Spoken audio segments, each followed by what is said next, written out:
ونستغفره ونؤمن به ونتوكل عليه ونعوذ بالله من شرور أنفسنا ومن سيئات أعمالنا من يهده الله فلا مضل له ومن يضلل فلا هادي له ونشهد أن لا إله إلا الله وحده لا شريك له ونشهد أن سيدنا ومولانا محمدا عبده ورسوله أما بعد فأعوذ بالله من الشيطان الرجيم بسم الله الرحمن الرحيم تبت يدا أبي لهب وتب سبحان الله صدق الله العلي العظيم وصدق رسوله النبي الأمين المكين الكريم ونحن على ذلك لمن الشاهدين والشاكرين والحمد لله رب العالمين.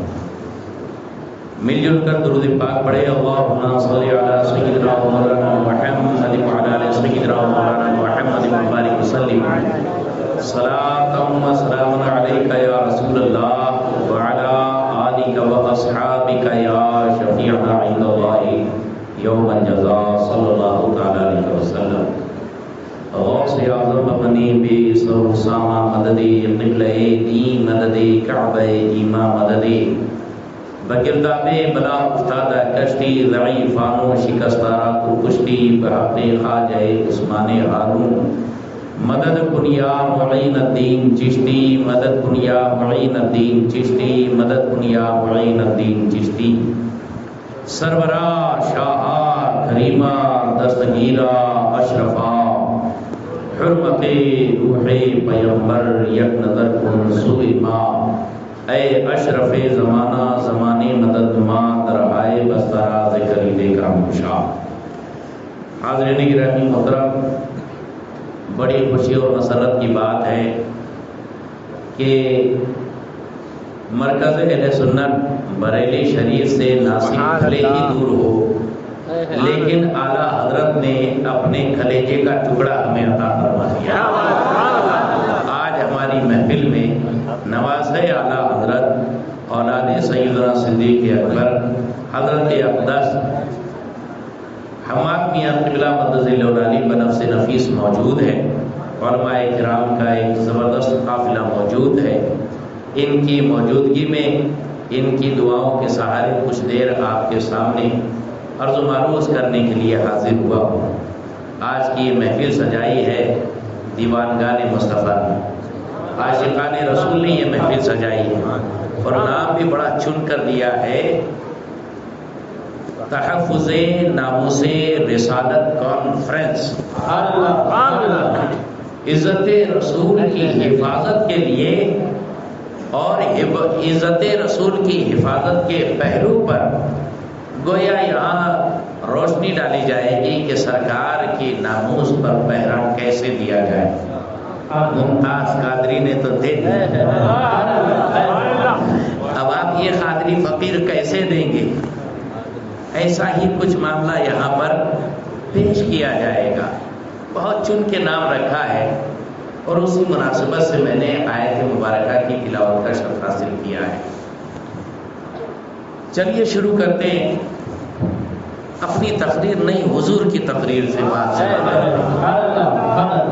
حدیث مبارکہ ہے، حضرت انس بن مالک رضی اللہ عنہ روایت کرتے ہیں، مسند امام احمد بن حنبل کی یہ روایت ہے، عن انس بن مالک قال کان غلام من الیہود یخدم النبی صلی اللہ تعالی علیہ وسلم. حضرت انس بن مالک رضی اللہ عنہ سے روایت ہے، فرماتے ہیں کہ ایک یہودی لڑکا حضور کی خدمت کیا کرتا تھا. سبحان اللہ. فمرض فاتاه النبي صلی اللہ علیہ وسلم يعوده. وہ بیمار پڑ گیا تو سرکار ہمارے اس کی عیادت کے لیے اس کے گھر تشریف لائے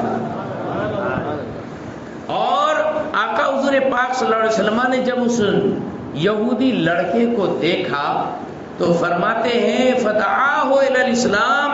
حضرت انس کہتے ہیں کہ حضور نے اس بچے کو اسلام کی دعوت پیش فرمائی، مسلمان ہو جا. فنظر الغلام الی ابیہ وهو عند راسه. لڑکے نے اپنے باپ کی طرف دیکھا جو اس کے سرہانے کھڑا ہوا تھا.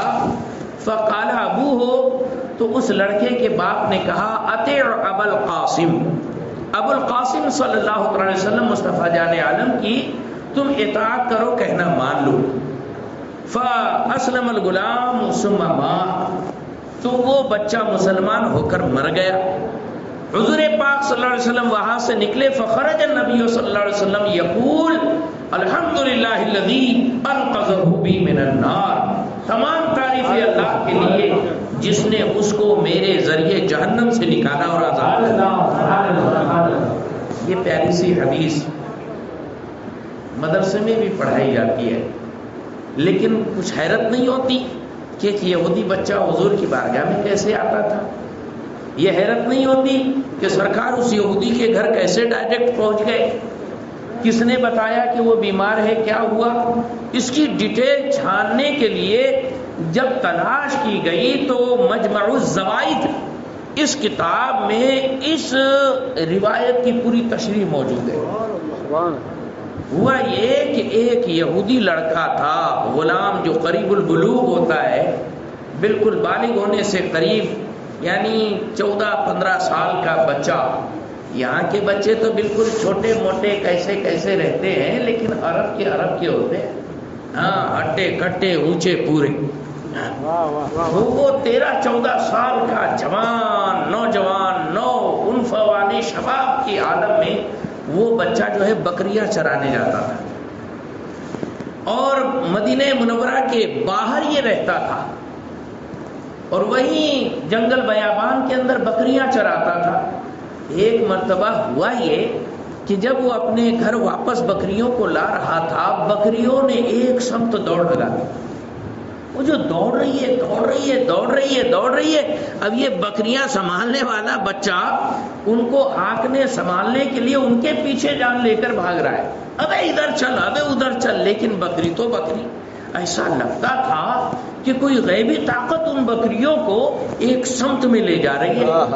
اب وہ لڑکا ہے کہ بالکل ہوش ربا ہو کر پاگل بن کر ان کو اپنے قابو میں کرنے کے لیے دوڑ بھاگ کر رہا ہے، پسینہ پسینہ ہو گیا، ہانپتا کانپتا.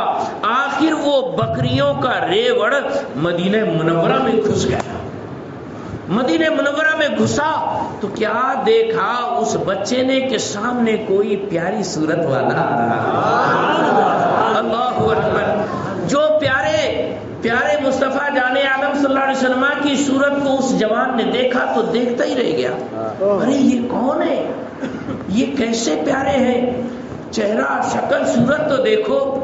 ارے یار غار، جانثار، قبر کے ساتھی، حشر کے ساتھی، صدیق اکبر، ان کی آل کا چہرہ ایسا ہے تو مصطفیٰ کے جمال کا عالم کیا ہوگا. حیران ہو گیا، ارے یہ کون ہے، پیارا سا چہرہ، پیاری پیاری آنکھیں، کالی کالی زلفیں. حضور پاک صلی اللہ علیہ وسلم سامنے کھڑے ہیں اور یہ بچہ ہے کہ اب بکریوں کی طرف سے بے پرواہ ہو گیا. حضور کو دیکھا تو بس دیکھتا رہے. سبحان اللہ. وہ حسن ہے اے سید ابرار تمہارا، اللہ بھی ہے طالب دیدار تمہارا. اللہ کیا حسن ہوگا آخر. اللہ اکبر اللہ اکبر. اللہ جب حسن تھا ان کا جلوہ نما، انوار کا عالم کیا ہوگا. اور سبحان اللہ، پھر دیکھے عالم ہے تو دیدار کا عالم کیا ہوگا. سرکار پاک صلی اللہ علیہ وسلم کو دیکھا تو وہ بالکل مست مگر ہو کر حضور کے اوپر سو جان سے نثار ہو گیا. کتنی پیاری صورت ہے، کتنی اچھی صورت ہے. آخر حضور پاک صلی اللہ علیہ وسلم نے جو اس پر نظر کرم ڈالی ہے، نظر کرم، سبحان اللہ. ارے وہ کرم کی نظر کے اعلیٰ حضرت فرماتے ہیں جس طرف اٹھ گئی دم میں دم آ گیا، اس نگاہ عنایت پہ لاکھوں سلام. اللہ اکبر. جیسے ہی سرکار کی نظر کرم پڑی وہ بچہ تو بالکل ہوش گم کر دیا. اوپر سے سرکار مسکرا دیے، یوں مسکرائے جان سی کلیوں میں پڑ گئی، یوں لب کشا ہوئے کہ گلستہ بنا دیا. اللہ اکبر، جس کی تسکی سے روتے ہوئے ہنس پڑے، اس تبسم کی عادت پہ لاکھوں سلام۔ یہ پیارا سا منظر دیکھا، پھر حضور پاک صلی اللہ علیہ وسلم ایک طرف چل لیے۔ یہ جوان کا جیسے سحر ٹوٹا ہو، نیند سے بیدار ہوا ہو اور خواب سے ہوش میں آیا ہو اور سب کچھ محسوس کرنے لگا، رہے کیا ہوا، چلو چلو کوئی بات نہیں، بکریوں کو سمیٹا اپنے گھر لے کر گیا۔ لیکن حیران تھا کہ یار وہ شان والا کون تھا۔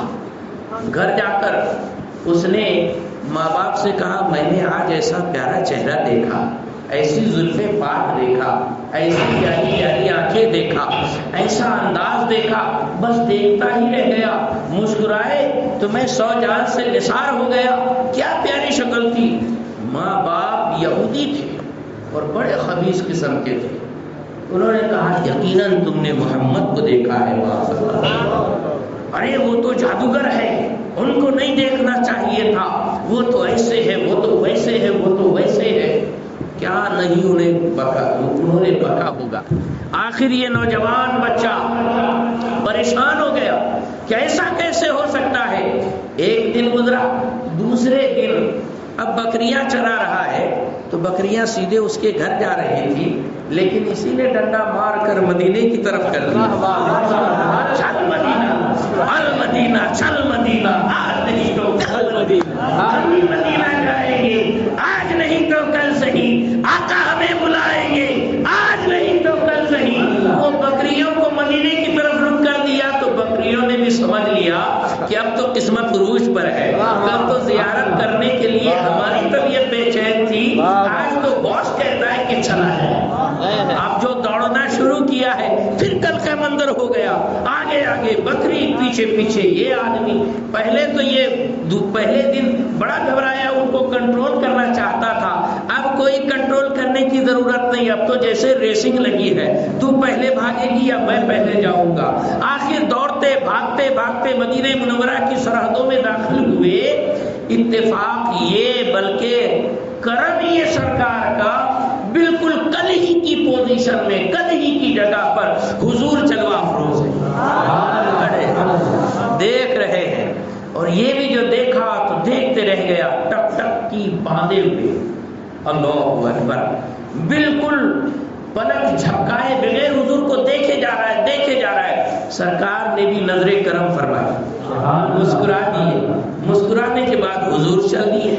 پھر یہ اپنی ساری بکریوں کو سمیٹ کر گھر پر لایا۔ دوسرے تیسرے دن بھی ایسے ہی معمول، یہی اس کا معمول ہو گیا۔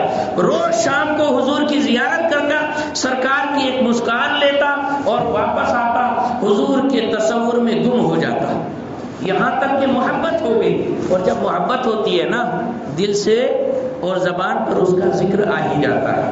اب جب گھر میں جاتا، کیا پیاری صورت والا دیکھا میں نے، وہ جیسے تم کہتے ہو ویسے نہیں ہے، وہ تو بہت رحمت و نور کے پیکر نظر آتے ہیں، وہ تو بڑی شان والے نظر آتے ہیں۔ ماں باپ کہتے خاموش رہے، ان کا نام بھی مت لے۔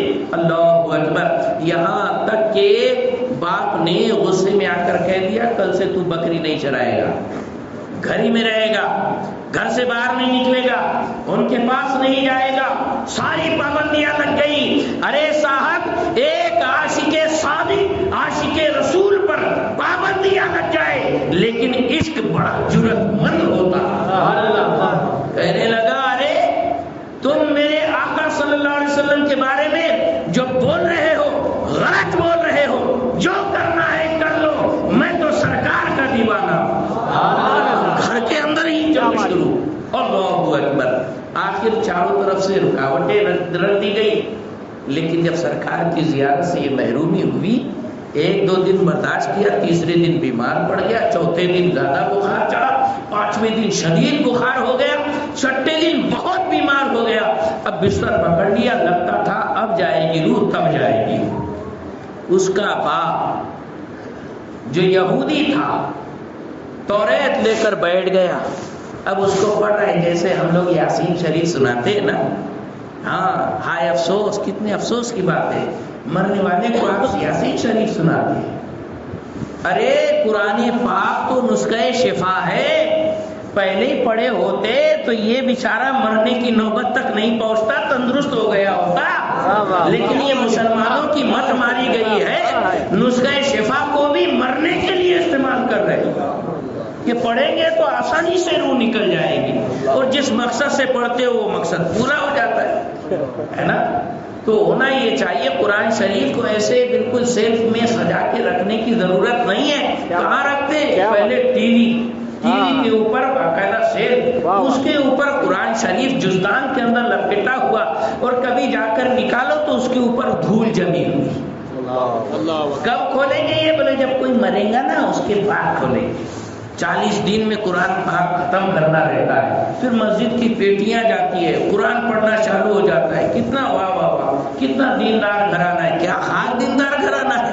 ارے قرآن جو اللہ تبارک و تعالیٰ نے خیر و برکت کے لیے نازل فرمایا، آج مسلمان اس سے اتنا لاپرواہ ہو گیا ہے کہ رکھ دیا، دھول کھا رہا ہے قرآن، اس کو صاف نہیں کرتا. لیکن ٹی وی کا چہرہ 10 بار اما جان اپنی آنچل سے صاف کرتی ہے، کوئی گرد و غبار نہ ہو، پکچر کوئی اس کا ڈیمیج نہ ہو جائے، اور کچھ تصویر جو ہے یہ بالکل مدھم نظر نہ آنے لگے. 10 مرتبہ ٹی وی کو صاف کریں گے، قرآن پاک نہیں دیکھیں گے. ارے قرآن پاک پڑھنا شروع کرو، اور جب ادھر ادھر کی الا بلا آ جاتی ہے اچھی طرح سے، بھوت پریت جنات اور حسین یہ وہ سب ہو جاتا ہے، تب پھر بولیں گے 40 دن تک کے سورہ بقرہ پڑھیں گے. بڑے شور سے سورہ بقرہ پڑھتے ہیں. اللہ اکبر. ارے گھر میں قرآن پاک پڑھو. یہ قرآن تلاوت کے لیے ہے، سجاوٹ کے لیے نہیں ہے. اللہ تعالیٰ ہمیں قرآن پر عمل کی توفیق عطا فرمائے. غرض کہ اس کا باپ توریت کی تلاوت کرتے ہوئے بیٹھا تھا، بچہ پڑا ہوا ہے. اللہ اچانک انس بن مالک کو ساتھ لیا، ساتھ میں لے کر سرکار پاک صلی اللہ علیہ وسلم اس یہودی کے گھر میں ڈائریکٹ گھس گئے. یا اللہ یہ کیا منظر ہے؟ کس نے بتایا حضور کو؟ کسی نے نہیں بتایا، اللہ نے بتایا، اور ایسا بتایا کہ وَعَلَّمَكَ مَا لَمْ تَكُنْ تَعْلَمْ وَكَانَ فَضْلُ اللَّهِ عَلَيْكَ عَظِيمًا. میرے محبوب جو نہیں جانتے تھے وہ سب میں نے تم کو بتا دیا. اللہ کا فضل عظیم ہے آپ پر. سرکار نے جان لیا، اور حضرت انس کو لے کر پہنچے گھر میں. سرکار پاک صلی اللہ علیہ وسلم کو جو ہی اس مریض نے دیکھا تو سبحان اللہ، مریض نے دیکھا تو جیسے تن بدن میں نئی روح پھونک دی گئی. یہ مریض مر رہا ہے، تیرے ہاتھ میں شفا ہے. اے طبیب جلد آنا مدنی مدینے والے. سرکار پاک صلی اللہ علیہ وسلم تشریف لے آئے. وہ مریض عشق مصطفیٰ، اس میں ایک جان پیدا ہو گئی. سرکار پاک صلی اللہ علیہ وسلم نے اس کے باپ سے فرمایا تم توریت پڑھ رہے ہو؟ کہا ہاں. کہا اچھا بتاؤ بلا ہمارے اوصاف کچھ ہے کہ نہیں توریت میں ہمارے کیا اوصاف ہے؟ تو وہ تو مردود تھا نا، کہتا نہیں اس میں کوئی وصف نہیں ہے، کوئی وصف آپ کا بیان نہیں. وہ بچہ بولتا ہے میرا باپ جھوٹ بولتا ہے. میرے آقا مجھ سے سنیے، توریت میں آپ کا یہ کلام، آپ کی یہ شان ہے، آپ کے اوصاف بیان ہے کہ پیارا پیارا چہرہ ہوگا، حسین حسین آنکھیں ہوگی، زلفیں امری 2 لٹیں ہوگی، اور باقاعدہ نہ پست ہوگے نہ بالکل دراز قد ہوگے، میانہ قد ہوگے، زلفیں پاک نہ بالکل سیدھی ہوگی نہ بہت زیادہ گھنگرالی ہوگی، بلکہ ہلکی ہلکی گرہ دار اور گرہگیر زلفیں ہوگی. اللہ کے رسول صلی اللہ علیہ وسلم کی شان میں خطبہ پڑھ رہا ہے. وہ یہودی بچہ جو ابھی تک ایمان نہیں لایا تھا، لیکن حضور کا عشق اس کے دل میں گھر کر گیا تھا. عشق رسالت جو سچا ہو تو آقا حضور پاک صلی اللہ علیہ وسلم اپنے عاشق کے پاس خود پہنچ جاتے ہیں.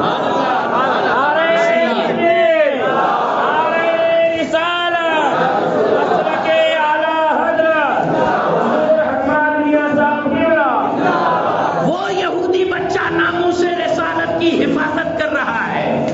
باپ نے ناموں سے رسالت پر حملہ کیا، سگے بیٹے نے بستر مرگ پر بھی اپنے باپ کو توڑ دیا. یہ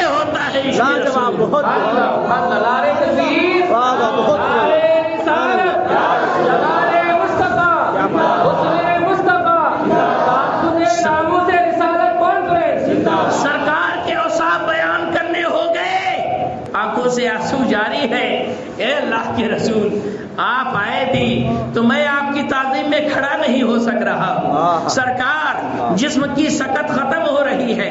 آقا نے فرمایا کہ بول لا الہ الا اللہ کلمہ طیبہ پڑھ. اب بچے نے باپ کی طرف دیکھا, باپ کی طرف اجازت کے لیے نہیں دیکھا ہوگا کہ دیکھ تو اسی سے مجھے روک رہا تھا نا, آج دیکھو میرے آقا میرے مولا خود میرے لیے ایمان کا تحفہ لے کر آ گئے ہیں.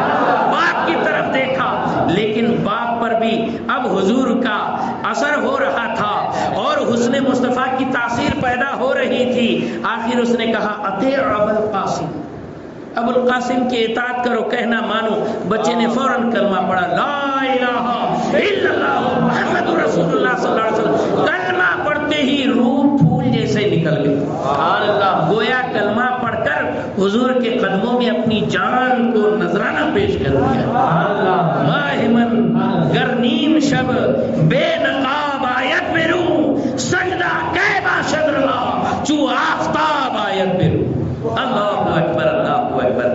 آقا حضور پاک صلی اللہ علیہ وسلم اب فرماتے ہیں اس کے باپ سے اب سب ہٹ جاؤ, یہ اب ہمارا ہے, ہم انہیں تجہیز و تکفین کریں گے, انہیں غسل دیں گے. آقا حضور پاک صلی اللہ علیہ وسلم نے صحابہ کو بلوایا اور باقاعدہ اس جوان کی لاش کو اٹھایا اور مدینہ منورہ لے کر گئے. وہاں غسل دیا گیا, کفن دیا گیا, نماز جنازہ ادا کی گئی. سرکار نے اپنے ہاتھوں سے قبر شریف میں اس بندے کو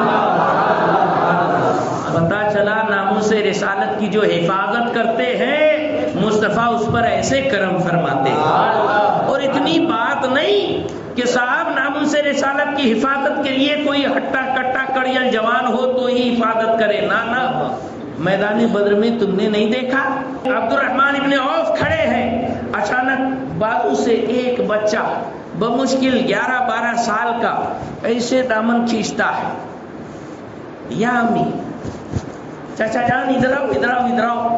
چچا نے کہا ارے یار اتنا سا بچہ میرے آزو بازو ادھر بھی کھڑا ہے ادھر بھی کھڑا ہے, ابھی اتنے گھماسان کی جنگ چلیں گی, اس میں تو یہ بچوں کے بیچ میں رہ کر میری تو کوئی حفاظت اور جان کی ضمانت نہیں رہ پائے گی. بہرحال توجہ کیا بات ہے, کہا آئینہ ابا جان, یہ ابو جہلوا کہاں ہے, وہاں جاہل کہاں ہے, کہاں کیا کرو گے تم.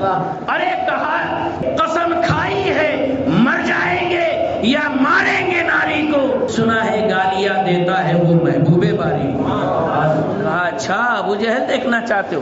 جیسے ہی یہاں سے کچھ فارغ ہوئے تب سے ادھر سے کھینچنا چالو. کہا چچا ادھر بھی توجہ کرو. کہا کیا بات ہے, اینا ابا جہل, ابو جہل کہاں ہے. کہا کیا کرو گے. کہا وہی جو میرے بھائی نے کہا, ہماری امی نے ہم کو بتایا, ہمارے ابو نے ہم کو سکھایا, یہ ابو جہل حضور کا پکا کٹر دشمن ہے, اس کو نہیں چھوڑیں گے. ہم نے تو قسم کھا لی ہے ہم رہیں گے یا وہ رہے گا. اللہ اکبر. اچھا گالی دیتا ہے یہ ہم نے سنا ہے تبھی ہم نے قسم کھایا ہم رہیں گے یا وہ رہیں گے. یہ چھوٹے چھوٹے سے بچے, ان کا جذبہ دیکھو, ہاتھ میں اتنی اتنی سی تلواریں ایسے لہرا رہے, بتاؤ تو صحیح.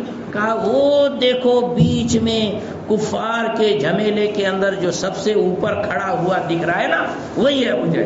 اچھا ایسا جھپٹے کہ اور کچھ کہتے اور سنتے اس سے پہلی دونوں بچے تو بالکل نان اسٹاپ گئے. ہاں ارے صاحب ڈائریکٹ تھرڈ گیئر سیدھے نان اسٹاپ پہنچ گئے. وہاں سب گھوڑے پر کوئی کھڑا ہے اور کوئی تو مطلب ایسے ہی زمین پر کھڑا ہے. یہ چھوٹے بچے تلوار لے کر ٹانگوں میں سے گھوڑے کے نیچے سے ادھر ادھر گھس کر ابو جہل کے پاس پہنچ کر دے ایک سے کھپ ادھر دوسرے نے کھپ ادھر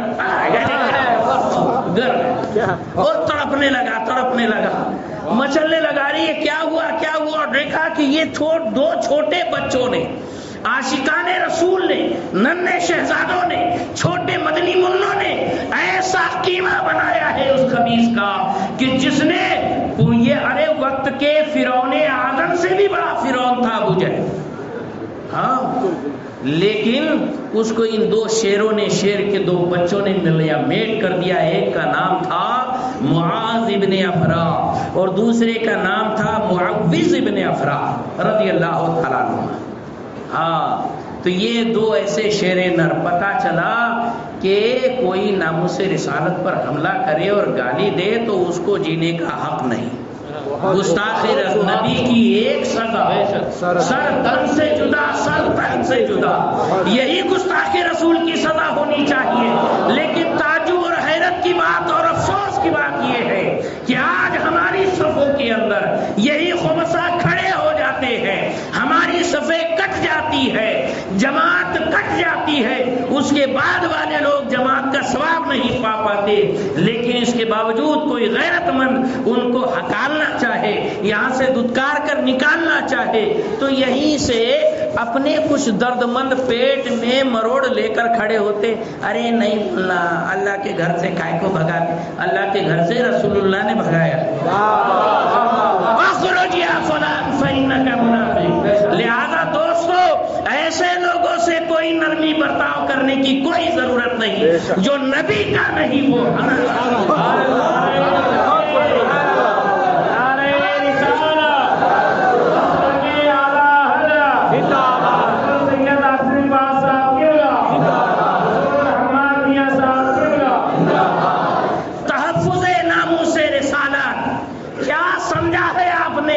بس میٹھے میٹھے بول بول کر کام چل جائے گا؟ نہیں صاحب، ارے آپس میں رہو تو میٹھا میٹھا بولو، لیکن کوئی وہابڑا خبیث بد مذہب آ جائے تو میٹھا بولنے کی ضرورت نہیں، اللہ کے انداز پر اس سے بات کیا جائے. اللہ ارشاد فرماتا ہے تبت یدا ابی لہب و تب، کہ ابو لہب کے دونوں ہاتھ ٹوٹ جائے اور اس کے دونوں ہاتھ ٹوٹ گئے. کیا مطلب؟ یہ عجیب و غریب ترجمہ. معاملہ کیا ہے؟ اس کی تفسیر کیا ہے؟ اس کی حقیقت کیا ہے؟ حقیقت یہ ہے کوہ فاران پر میرے آقا کھڑے ہوئے تھے اور سب سے پہلے مکے والوں کو آقا نے بلایا، اے معاشر قریش آ جاؤ، اے مکے والوں آ جاؤ. اعلان کیا، سارے مکہ کے لوگ پہاڑ کے قریب آ گئے. کہا کس لیے جمع کیا آپ نے؟ آقا نے ارشاد فرمایا سنو، سب سے پہلے یہ بتاؤ تم مجھے کیسا جانتے مانتے ہو، میرے بارے میں تمہارا کیا خیال ہے؟ تو انہوں نے کہا کہ آپ تو صادق الوعد الامین ہیں، بالکل سچے ہیں، آپ جو کہتے ہیں بالکل سچ بات ہوتی ہے. پھر سرکار نے دوسری مرتبہ ان سے یہ امتحاناً ارشاد فرمایا، اگر میں کہوں کہ پہاڑ کے اس طرف ایک لشکر جرار ہے جو تم پر حملہ آور ہونا چاہتا ہے، کیا مانو گے میری بات؟ جبکہ ابھی کسی ملک سے کوئی تناؤ نہیں ہے اور کوئی لشکر آ کر حملہ کرنے والا نہیں ہے، لیکن اس کے باوجود حالات اور سچویشن تو بتا رہے ہیں کہ کوئی لشکر نہیں ہوگا. لیکن ہر ایک نے کہا آپ کہتے ہیں تو ہم مان لیں گے، آپ کہتے ہیں تو ہم مان لیں گے، اس لیے کہ آپ بالکل سچے ہیں. سرکار پاک صلی اللہ علیہ وسلم نے اپنے کو منوانے کے بعد فرمایا قولوا لا الہ الا اللہ تفلحون، اللہ ایک ہے یہ کہہ دو تم کامیاب ہو جاؤ. تو سب سے پہلے یہ ابو لہب خبیث نے کہا تھا تبا لک یا محمد، اے محمد تمہارے لیے تباہی ہو، لما جمعتنا ھذا، کیا تم نے ہمیں اس بات کے لیے جمع کر لیا ہے؟ اللہ اکبر.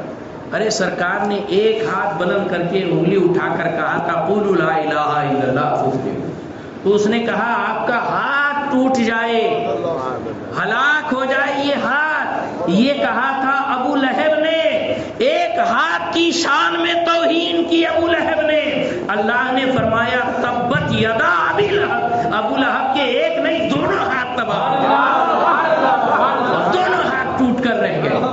پتا چلا دشمن رسول سے کوئی رو رعایت نہیں کی جائے، اینٹ کا جواب پتھر سے دیا جائے. ایک ہاتھ اٹھائے دونوں ہاتھ توڑ کے لگے.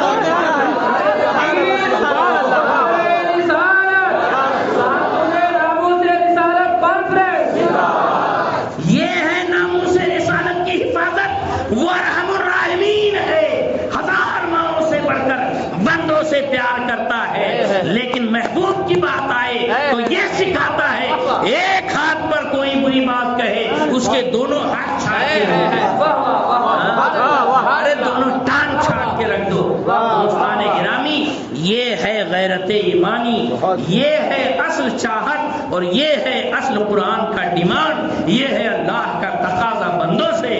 میں نے اپنا محبوب تم کو دیا ہے، لہذا محبوب کی شان میں کوئی بھی سستی گوارا نہ کی جائے گی۔ ارے تم نماز نہیں پڑھتے، تمہاری سستی معاف ہو سکتی ہے، لیکن مصطفیٰ کے گستاخ اور غدار کے ساتھ نرمی برتو گے، یہ گوارا نہیں کیا جائے گا۔ جو مصطفیٰ کا نہیں وہ ہمارا نہیں۔ اعلیٰ حضرت عظیم البرکت امام اہل سنت عاشق ماہ نبوت امام احمد رضا فاضل بریلوی رضی اللہ تعالیٰ عنہ فرماتے ہیں، لحد میں عشق رخ شہ کا داغ لے کے چلے، اندھیری رات سنی کی چراغ لے کے چلے۔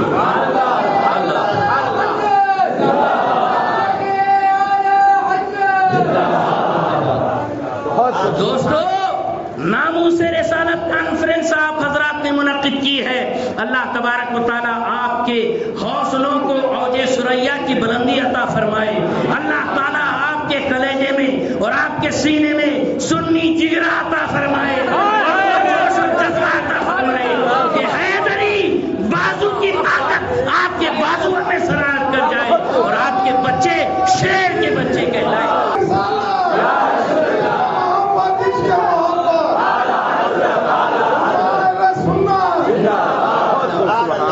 لہذا وہابیوں سے نرمی کرنے کی ضرورت نہیں۔ کیا سمجھتے ہیں وہ؟ ارے پیسہ دے کر خرید لیں گے، دھندا لگا کر خرید لیں گے، تھوڑا سپورٹ کر کے خرید لیں گے۔ ارے سنو، ہم تو مصطفیٰ کے ہاتھ پر بک چکے ہیں، اور جب تک بکے نہ تھے تو کوئی پوچھتا نہ تھا، تم نے خرید کر ہمیں امور کر دیا۔